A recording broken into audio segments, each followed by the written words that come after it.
actions for my sake.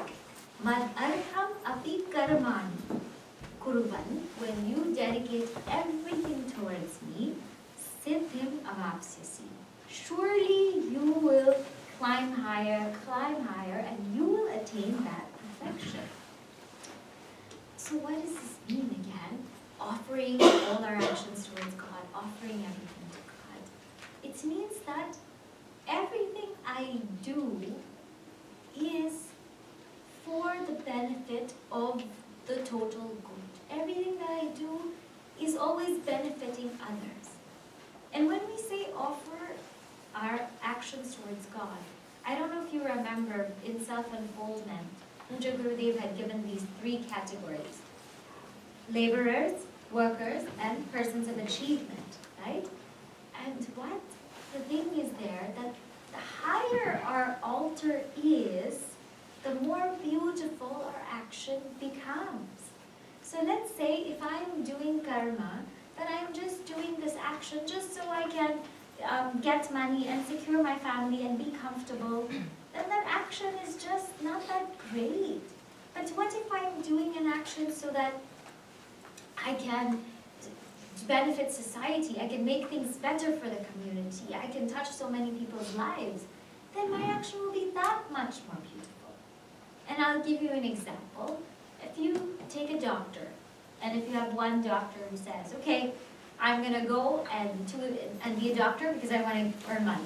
I want to earn money, and this is what, when you talk to kids nowadays, you're like, what do you want to do? I want to go to college. Why? So I can get a job, so I can make money, so I can get my own house, so I can do this, so I can do that, right? So the doctor says, okay, I'm just doing this to make money, to make a comfortable living, and just to do it for my family.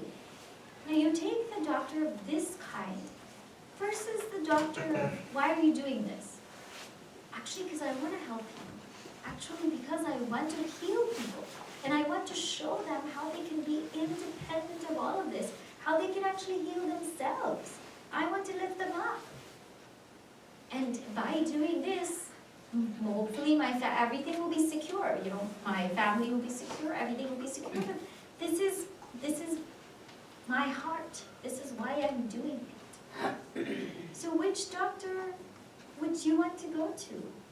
Which doctor would you want to be? The second one, right? Because the second one has a higher altar. They're always thinking of what benefit they can do for the world. It's not just some narrow thinking. So when we say offer our karmas to God, it means that there's a higher altar. It's not just my own selfish needs, why I'm doing any action. It's always I'm thinking of how it can serve, it can benefit, it can give. And that's as simple as even when we eat, or when we sleep, or when we do anything. Am I doing it in such a way that it's going to create less waste, create less of a disturbance, create less of a ruckus all over? Am I doing it in that way? And if I am doing it in that way, then that's truly offering it to a higher altar, because I'm always thinking about God in the form of the word. So one who constantly lives their life like this, what happens is their impurities get washed away. So in that chart I gave you where Shravanam, Mananam, Nididhyasanam, and the problem why we didn't get it was Vikshepa, right? The mind is just very distracted. The other problem of the mind is this mala, this impurity. It's extremely impure. And the way to wash off all these impurities is through karma yoga. Because when I am dedicating my actions to the higher, I cannot think about what I like. I can't think about the easy way out. I can't think about what's most comfortable. I have to think about what's best for everybody. So my raga and dvesha, my likes and dislikes, they get washed out. They get weakened. They get flattened out, and I can't think about me anymore. I'm always thinking about me. So this is the beauty of karma yoga, and it's not easy. It's not easy. It is difficult, but it's the same action we're going to do. Why not offer to a higher altar? When we do regular action and when we do karma yoga, what's the difference? Regular action binds. Karma yoga actually liberates. Regular action can make my raga dveshas even stronger, and karma yoga purifies. Regular action will just be for no, it's not dedicated to anybody, it will just be regular. But karma yoga, you can't even call that regular action. It's divine. And another layer of karma yoga we know is that as we grow in karma yoga, we realize that we're not the doer. That it's actually God working towards or through us. That's why in the pledge we say, may thy grace and blessings flow through us, right? So it's actually God working through us. So we know in the later stages of karma yoga that even that doership goes. So in the beginning stages of karma yoga, that raga dvesha goes, those impurities go, but in the later stages, the doership also goes. And we feel like God is just working towards us, or through us. God is working through us. And when we're able to do that, it prepares us for higher paths. Someone might say, this karma yoga also sounds too difficult. It sounds hard to dedicate your actions to a higher altar, to be selfless, to be, offering all our actions to God, and to even be an instrument of God, to let God work through us. Some people might say, this is really hard, and I can't do this. So Lord Krishna says, don't worry. If you think this is hard, I still have something for you. I still have a path for you. And so you, in this chapter, we can gauge how compassionate Lord Krishna actually is, and he's taking all the students at all levels. So he says, you cannot do karma yoga. Let's go to verse number 11. Then at least do this, okay? At least practice this. Adhaitadapyashaktosi kartum madyogamashritah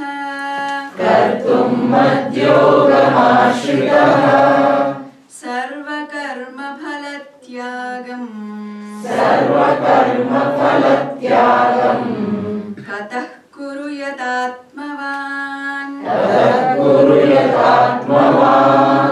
adhaitadapyashaktosi kartum madyogamashritah sarvakarma phalathyagam tatah kuruyatatmavan. He says, O yatatmavan, O self-controlled, atha etad api ashaktaha asi. If you cannot do karma yoga, don't worry.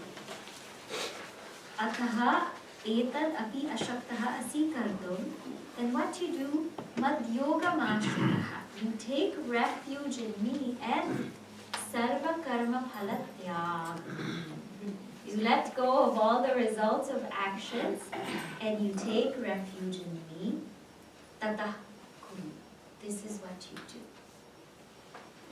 Now so if we come to karma yoga, karma phala tyaga. This is also very hard. Lord Krishna, you're not getting any easier. We thought it's easier. It's also hard. It's not easy. This we have heard in Bhagavad Gita so many times. Right? Give up the results of the fruits of actions. Give up all of these things. What does it really mean? First of all, it means that give up this sense of worry about what's going to happen. Because we don't have control. We do not. It's as if like we're putting food in our mouth and we have control to some extent of what we're putting in our mouth. And then Our stomach, our digestive juices, they have to digest the food. And whatever, some will stay in as nutrients, some will come out of the body, and it will do whatever it has to do. In the same way, when you and I do actions, it's like eating, and then nature has to digest them. Nature has to digest them, and at wherever it's due, it will come. Now, if you and I started focusing on our digestion process, would that be beneficial to us if we ate and then we said, okay, now where is it going in my digestive system, and how is it happening, and what's going on, and which is going to be this, and which is going to be that, and when am I going to get the nutrients? Would it make sense to focus on our digestive system? Absolutely not.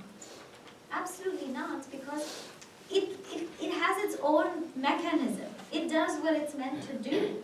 And it's made that way. And you know that you will get the nutrients and you will get waste, and that's the way it works. Right? And it has its own intelligence. In the same way, the cosmic law of God has its own intelligence because of God. So it will work out what it needs to work out, and it has to take in so many, many things into consideration. Just like when you're digesting food, you have to take in all the nutrients, the vitamins, the this, the that. You have to take so much information and then digest. Nature has to take so much information and then give the fruit. Because it has to take the karma of this one, the karma of that one, the karma of this one, the karma of that one, and then put it all together in some cosmic law, and then everyone gets the results. And you and I have absolutely no control of that. So why are we sitting there and worrying about it? Just like we're not worrying about our digestion and not waiting, there's no point in worrying about when nature is digesting our actions. It will come at its own time. What happens when we start to worry about what's happening is we take away our energy from what's really important. Gurudev always said that the result of action is nothing but the action itself, just in another time. So whatever we're putting in, it will come out just in another time. But if I'm worrying, I won't be able to even put in really well. I won't even be able to focus on my task because I'm so busy worrying about what's happening. Some people here, sitting here, might be worrying also what's happening here, what's happening here, what's happening there. And this constant worry. And we saw in Bhaja Govindam, Chinta Sagta, right? Some people, they don't know what to do if they don't worry. So they have to worry, right? They say, like, why are you worried? If I don't worry, who will worry? What do you mean who will worry? Is that a thing to do? That's not a thing to do. That's not an in thing, you know? So we become so worried about what's going to happen. And how many times have we thought of something or worried over something? How many times has it actually happened? So karma phala tyaga is literally like just focus on the present, and the present will be the future. It will happen in its own time and place. The other thing that we become so attached to is we want things to be a certain way. We become so insistent. So one is surrendering worry, giving up worry, because it's very illogical. I mean, if we really sit down and think, it's absolutely illogical. It doesn't make sense at all to think about something that you and I can't control. What we can control, we should fully think about. What we can't control, we should surrender. But another thing we do is we insist or want that certain things should be a certain way. Now, I raised my children, they should be this way, they should take this class, they should go to this college, they should marry this person. they should marry person A, get baby B, get job C, and then get house D. This is how they should live their life. And I become so insistent that this is what should happen. That's again bogus, right? What we can do, it's not in our control, but we become so, it should only be this way, it should only come this way, it should only be like this. Is it ever really going to be the way we plan it? Means we've lost faith. God has better plans than we have. If you look at the whole of Mother Nature, everyone or everything in Mother Nature is doing karma phala tyaga. Right? The sun is giving off heat and light. For who? For us. The air is giving out oxygen. For who? For us. The tree grows, is sustained, and the tree bears fruit. Does that tree ever eat its own fruit? Does that apple tree say, oh, I'm going to eat my own fruit? No. That tree just bears fruit, and then it lets go. When the apples are ripe, they're going to be plucked. Some will go to Whole Foods. Some will go to Trader Joe's. Some will go somewhere else to Stop and Shop, wherever. They'll go to different places, and the tree doesn't say anything, doesn't do anything, because it knows that its dharma is to bear fruit. But where that fruit goes, who eats it, how it's consumed, if it's organic or non-organic, it's none of the tree's business. So the same way for us, we may nurture someone. We may give everything that we have to somebody. But our dharma lies up to there. And there alone. What they do with that nurturing, how they take it, how they apply it, how they live it, it's not in our control. So we can't insist. So karma phala tyaga means let go of this worry, let go of this insistence, and have full acceptance that this is what is meant to come to me right now. Because I put forth effort, I've done whatever I could do, this is what's meant to come to me. And if I have not put forth effort, then this is what's meant to come to me also. So that understanding that we all get what we're meant to get. And that's why it says, Mad Yogam Ashritaha, taking full refuge in God. Means, Bhagavan, I accept. Now you help me move on. This is called karma phala tyaga. It doesn't mean that I don't think about the future. It means that I think about the future with clarity, but not with anxiety. When I think about the future with clarity, it's called envisioning. But when I think about the future with anxiety, it's called worry. So Lord Krishna says, this is what you practice. Karma phala tyaga. Easy enough? This is the last level. So some of us are going to say, even this we can't practice, Lord Krishna. Even this is too hard. So he doesn't say what to do if we can't also do this. But if this is also hard, the easiest way is satsangatve nisangat. That's the easiest. Just keep coming to satsang. Just keep coming. And someday and sometime it will dawn on us, and slowly it will work on us. And we will be able to do these things. So there's no hopeless person. There's no hopeless case. There's still something we can do on our part. Now some people ask the question if we can practice all of these together. I mean, definitely we should practice all of them together. There should be always some time where we are exclusively with God in Dhyana Yoga or Abhyasa. then there should definitely be some time where we are acting in this world. We cannot be sitting quietly forever. So we should practice all of them. But the idea is, why Lord Krishna is giving this kind of hierarchy is he's saying, don't just practice karma yoga and karma phala tyaga. Go to dhyana yoga. Make sure that also becomes part of your routine. That also becomes part of your practice. Because eventually we are going to want to meditate on Nirguna Brahma. And if I don't have that practice, it becomes increasingly difficult. So the focus changes. For some, the focus may be more on karma phala tyaga. For some, the focus may be more on karma yoga. For some, the focus may be more on dhyana yoga. So we have to see what kind of seeker we all are.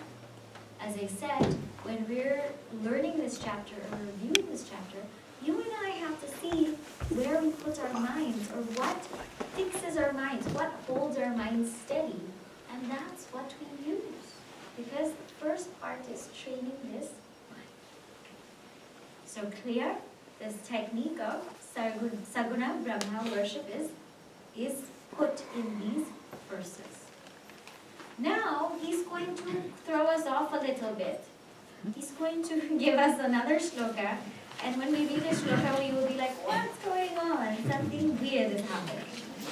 So let's read verse 12. Shreyo hi jnanam abhyasat. Shreyo hi jnanam abhyasat. Jnanadhyanam vishishyate. Jnanadhyanam vishishyate. Dhyanat karma phalatyagah. Dhyanat karma phalatyagah. Tyagat shantiranantaram. Tyagat shantiranantaram. Shreyo hi jnanam abhyasat. Jnanadhyanam vishishyate. Dhyanat karma phalatyagah. Tyagat shantiranantaram. So he says here, Shreyaha, better than abhyasa, abhyasat, better than practice is jnanam, is knowledge. Then he says, jnanat, dhyanam vishishyate, better than knowledge is this meditation, this contemplation. Then he says, but dhyanat karma phala tyaga, means better than meditation is karma phala tyaga. And he says, why? Because tyagat, when we are able to give up that result of action, shanti anantara, we get peace immediately. So we look at this verse and we say, whoa. You just told us dhyana yoga, abhyasa yoga, karma phala tyaga. Now you're telling us something else. You're telling us abhyasa, then after abhyasa, jnana, then after jnana, dhyana, then after dhyana, karma phala tyaga. So this is what he's saying here. Greater than practice, greater than abhyasa, is jnana. Why? Because that abhyasa should be powered by jnana. When we are practicing, when we are learning to bring our minds back, when we are learning to do that japa, we have to know why we're doing it. What's the meaning of it? What's the methodology of it? Greater than just practicing something is the knowledge behind why we're practicing something. Otherwise, nobody wants to practice it, right? When we tell the kids, do your homework, do your homework, do your homework, they don't want to do their, I'm never going to apply this in my life, right? And then although you know it's true, like, they're not going to apply that later. We never tell them that. We're like, yeah, you're going to apply it in life, you're going to use it, But it's so better is knowing why I'm practicing it than just practicing. Sometimes in our culture also we have so many practices, right? We do puja, we do japa, we celebrate this festival, we celebrate that festival. We do so many things, but if we know the meaning of why we do it, it becomes even deeper. like Deepavali, right? There's so much significance to just a lamp, just what the light means. And we just light a lamp, light a lamp, light a lamp. But when we really look at what the light means, then we're like, wow, this is such a great culture.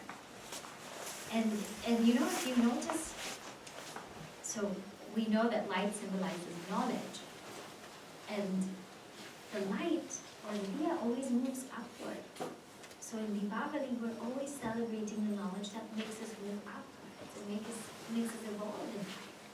So it's these little things, when we know why we're doing it, becomes deeper. So greater than practice is that knowledge with that practice.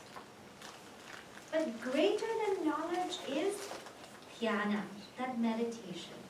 Why? Because this is what we will learn in Atma Bodha, and I'm sure I've mentioned to you this before. When we gain knowledge, what part of our mind is gaining it? Intellect. The conscious part, right? That mind, that intellect, specifically that intellect, but that conscious part of our antahkarana. So, the conscious part of our antahkarana is gaining the knowledge. But when we meditate, what happens is this knowledge actually reaches the subconscious part of us, where the problem is. Because our vasanas are in the subconscious part of us. So what happens to a seeker is always like this. We gain knowledge of the conscious part, but our vasanas are at the subconscious part. So therefore we learn, but we cannot practice. Because the vasanas are more deeply rooted. They are right here. So how do you expect to live what we learn? We cannot. But when we meditate, this knowledge comes to the subconscious. And it becomes very deep. Then I'm able to start living what I learned. Otherwise, it will just stay here. So meditation is to deepen that knowledge and make it part and parcel of me so that I can abide in that knowledge. That's the main purpose of it. So that's why it is superior. That's why it has to be done. As I said, it cannot be surpassed. It needs to be practiced. So greater than practice is knowledge. Knowledge about that practice. Greater than knowledge is that jnana, that meditation. It's even greater than the dhyana is karma phala tyaga. Why? Because that karma phala tyaga is the root of the sadhana. It's glorified here as being the greatest because Lord Krishna is saying, just because I placed it in level 4, don't think it's not important. It's the root of all sadhana. That's why it's great, because if we don't know how to do this, we will never ever be able to go to level 1. If we're not able to let go of the results of actions, guess what we're going to be sitting and thinking about in our sit of meditation? What will happen to this person? What will happen to that person? And how will this happen? And what will happen to me when I'm 60, when I'm 70? All of these things will come. So if I'm able to let go, then only I have shanti. Why we don't have shanti? We haven't been able to let go. There's no trust in God. We don't have trust in God. If we did, we would let go. We would completely let go. But you and I, sometimes we lack that trust. But the day that we completely let go, you see that we will feel peace. God has been taking care of us for how many years now? Every day we've been taken care of. Every day without fail. What makes you and I think that we won't be taken care of after this? Or the year after this? We keep doubting. We lack faith. We lack surrender. And therefore, we have no peace. fully do our duty and surrender, then we will have this full peace. And with that peace, we can go forward with our sadhana. So that's why this karma phala tyaga is praise. And although we hear it so many times, it's very hard to practice. So now we've seen the technique of how to worship Saguna Brahma or Bhagavan. Now Lord Krishna says, okay Arjuna, now here I'm going to give you a little bit of inspiration. I'm going to tell you why one should strive for this. Why should I do all of this? Why should I strive for so much? Lord Krishna says, because you will become the ideal bhakta. The one who practices all of this becomes the ideal devotee. And that devotee is very dear to me. And when we look at the life of that devotee, that life is so peaceful that we ourselves start to say, maybe we can also live that life. Maybe we also want to do that. So he tries to kindle a little bit more in us, tries to inspire more in us by showing us the dearest and the most ideal devotee. This is the third topic in verses 13 to 19. So let's see what the ideal devotee is. Adveshta sarvabhutanam Adveshta sarvabhutanam Maitrah karuna eva cha Maitrah karuna eva cha Nirmamo nirahankaraha Nirmamo nirahankaraha Samadukha sukhakshami Samadukha sukhakshami Advesha sarvabhutanam Maitrah karuna eva cha Nirmamo nirahankaraha Samadukha sukhakshami. So now, this is what the ideal bhakta is. The one who practices all these levels, the one who surrenders to Bhagavan, this is what their life becomes like. Adveshta sarva bhutana means no hatred for all beings. Maitraha means friendliness or friendship. Karuna, compassion, someone who's compassionate. Eva cha, and also nirmamaha, somebody without mindness. Nirahankaraha, without that ego notion. Sama dukkha sukha, somebody who is even-minded in joy and sorrow. Kshami, somebody who is forgiving. So, first one itself is so difficult, right? Adveshta sarva bhutanam, one who has no hatred. Have we met anybody who has no hatred?